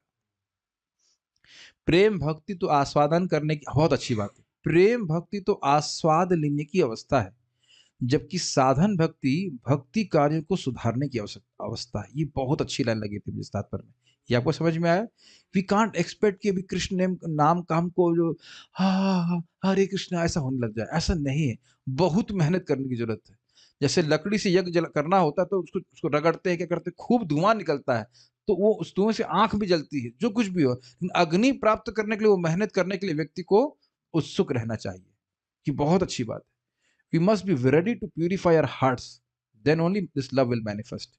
श्री चैतन्य महाप्रभु ने अपने आचरण द्वारा लोगों को इस प्रेम भक्ति संप्रदाय की विशद शिक्षा दी। इसलिए कहा जाता है, अपनी आचारी भक्ति सिखाई मुझमारे। भाई एक एक लाइन बहुत महत्वपूर्ण है। आप देखिए इस जूम के जप का प्रभाव लोगों को आचरण करता हुआ देख करके कितने अन्य नए लोग भी जप करने लग गए।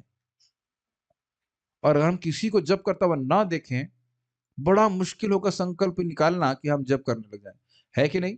आप लोग तो उस जमाने में हैं ऐसे, जब जब जूम नहीं हुआ करता था। बहुत से लोग यहाँ पे जूम में के पहले ही जुड़ गए थे ना जब में। कितना कठिनाई हुई ना जब में स्टेबल होने में। और जो लोग अब देखिए नए लोग आ रहे हैं, सट सट सट सट सट, वो देख रहे हैं कि जब करते हैं और गंभीरता से जब करते हुए लोग दिख रहे हैं। जो भी वीडियो ऑन करेगा वो थोड़ा तो कम से कम गंभीर होने का एटलीस्ट ढोंग तो करेगा कि हम लग रहा है कि हाँ तो करता ही है कि नहीं। देख करके लोग प्रवर्तित हो रहे हैं। जब तक हम स्वयं आचरण नहीं करेंगे, हम शिक्षा देंगे भी तो प्रभाव नहीं पड़ेगा। लोग देख रहे होते हैं एकदम ऐसे करके, क्या कर रहा है, is he behaving what he is telling. ये आप एक व्यक्ति हाथ खड़ा कर दीजिए कि आप नहीं देखते कि जो व्यक्ति बोल रहा है उस कार्य को कर रहा है कि नहीं कर रहा है। सब में प्रवृत्ति होती है, बोल तो रहा है, कर रहा है क्या। और जब वो देखते हैं करते हुए तब व्यक्ति प्रभावित, हाँ हाँ ये कर रहे हैं, हमको उनकी बात, इतनी बात तो माननी चाहिए। दिस यू कैनॉट, पता नहीं आप समझ रहे हैं कि this is very powerful way. The easy way to teach others is to teach by example. सुना है अपने शब्द, बहुत ईजी है। मैं मान लो यहाँ बोलो त्रिनादपि सुने चाहिए, बाहर जाके छह लोगों को पकड़ गाली दूं रोज, ये कौन सा त्रिनादपि सुने चाहिए। ये नागफनी है। नागफनी भी तो पेड़ होता है ना, पेड़ के समान सहिष्णु, लेकिन कैसा पेड़, नागफनी, कैक्टस। बिल्कुल नहीं जमता बात, बिल्कुल नहीं जमता। श्री चैतन्य महाप्रभु स्वयं कृष्ण है और उन्होंने कृष्ण भक्त के रूप में सारे जगत को यह शिक्षा दी कि किस तरह भक्ति संपन्न करके समय आने पर भगवत धाम वापस जाया जा सकता है। ये लाइन बस हम बोल के रुकेंगे, बहुत अच्छी बात थी।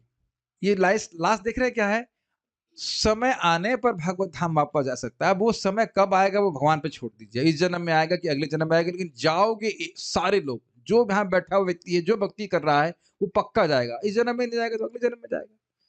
और ये सोच लीजिए कि छोड़ देंगे तो और जन्म एक्सटेंड हो जाएंगे, ये समझ लीजिएगा। कितना ही रोना पड़े, उठने में कष्ट हो रहा है, ये है, हरे कृष्ण मन जप नहीं हो रहा है, नींद आ रही है, कष्ट, बिल्कुल मन नहीं कर रहा है, आज तो बिल्कुल मन नहीं कर रहा है, तो जान निकल रही है, ऐसे कुछ भी हो जाए, मन बहुत तरह से बातें बोलता है कि नहीं, आज तो हो नहीं, आज छोड़ो, 2 माला तो छोड़ दो, रात में कर लेना, करते कि नहीं। सब है, ये सब बातें। और कष्ट आ रहा, उस भक्त देखो उसने कितना बुरा बोला, आज कैसे तुम जप कर सकते हो, है कि नहीं। ऐसा करके लोग नए बच्चे लोग ऐसे ही बोलते, सब परेशानी। आज एग्जाम है, आज हरे कृष्ण क्या करना होता है, एग्जाम देखो पढ़ करके, जो कुछ भी है, all the struggles will go back to God for sure. और मैं इस बात में और चीज सुन रहा था, विचार कर रहा था कि जैसे महाप्रभु ने किया वैसे प्रभुपाद ने बताया, कीर्तन करो, कथा करो, जप करो। एक्चुअली देखो महाप्रभु केवल जप ही तो नहीं कर रहे हैं, कृष्ण कथा कर रहे हैं, संकीर्तन कर रहे हैं, प्रसाद दे रहे हैं, भक्तों से बड़े इंटरेस्टिंग बातें आने वाली, थोड़ा झगड़ा भी हो रहा है, लेकिन वो स्वीट झगड़ा है, वो स्वीट झगड़ा है इस प्रकार से, कहीं कुछ उनका मजाक बना रहे हैं, ऐसे करके बहुत कुछ। तो उनकी शिक्षा से हमको प्राप्त हमको होता है। जैसे मैं कई बार सोचता हूँ मानसिक जप करूं, ऐसे मन में आता है, लेकिन एकदम से याद आता है कि महाप्रभु उच्च क्रिया, संख्या संकीर्तन करिए, उच्च क्रिया, जोर से बोल बोल के संख्या जप भी करते थे, संख्या संकीर्तन करते थे, तो बोल के करते थे। तो हमने कहा मानसिक जप नेक्स्ट लाइफ। एकदम स्पष्ट चैतन्य चेतामृत में लिखा, जो व्यक्ति कुछ भी बोलना चाहे बोले। महाप्रभु जब संख्या संकीर्तन कर रहे हैं तो बोल के हरे कृष्णा कृष्ण कृष्ण हरे हरे, हरे राम राम राम हरे, एकदम स्पष्ट, एकदम स्पष्ट। हमें किसी की नहीं सुननी, हमें सुनना ही नहीं किसी को। बाकी जो वो भाई हम सम्मान, सब सम्माननीय है, वो जैसे करना चाहे करें, लेकिन महाप्रभु के उसमें आप देखेंगे जब हम पढ़ते जाएंगे ना, एकदम स्पष्ट लिखा, संख्या संकीर्तन करिए, उच्च करिए, ऐसे करके। यहाँ रुकते हैं, आगे उसके बाद क्या बात होगी, थोड़ा उनका वर्णन होगा कि अंतलीला में किस प्रकार से वो करते थे। हम वहां रुक जाएंगे। प्रश्न तो मैं समझता हूँ कि है नहीं कोई, तो स्टॉप। प्रश्न है, इजी क्वेश्चन दीजिए, डिफिकल्ट क्वेश्चन पूछेंगे तो डोनेशन देना होगा, ठीक है। हाँ। जैसे भगवान ब्रह्मा जी के एक दिन में एक बार आते हैं, भगवान कृष्ण, कृष्ण, महाप्रभु हर चतुर्युग में एक बार आते हैं। अच्छा प्रश्न है। भगवान चैतन्य महाप्रभु उसी समय आते हैं जब गोलोक विहारी कृष्ण आते हैं। जब गोलोक विहारी कृष्ण द्वापर युग में आते हैं, उसके जस्ट ये जो हमारा कलयुग उसमें आते हैं। तो अगली बार जब महाप्रभु का अगर हम चाहते हैं तो हमको ब्रह्मा जी का कितना, अभी सारे मनवंतर 7वां चल रहा है ना, 7.5 मनवंतर बीतेंगे, पूरा ब्रह्मा जी की रात्रि बीतेगी, उसका फिर 7 मनवंतर बीतेंगे, उसके बाद महाप्रभु आएंगे। प्रभु जी मैथमेटिक्स में तेज है, हम तो तेज नहीं, हम तो मोटा मोटा हिसाब लगा रहे हैं। तो इसीलिए महाप्रभु की कृपा अभी प्राप्त कर लेनी चाहिए। अब कह रहे किसी और ब्रह्मांड में देख रहे हैं ना, सब कुछ कर लेंगे, लेकिन इस जन्म में तो बस, इस जन्म में तो घर बसाना है। है कि नहीं, क्या, ठीक है। ब्रिज है, human life is a bridge, don't make a home here. ठीक है, एनीवेज, हरे कृष्णा। श्रील प्रभुपाद की जय, श्री चैतन्य चरितामृत की जय।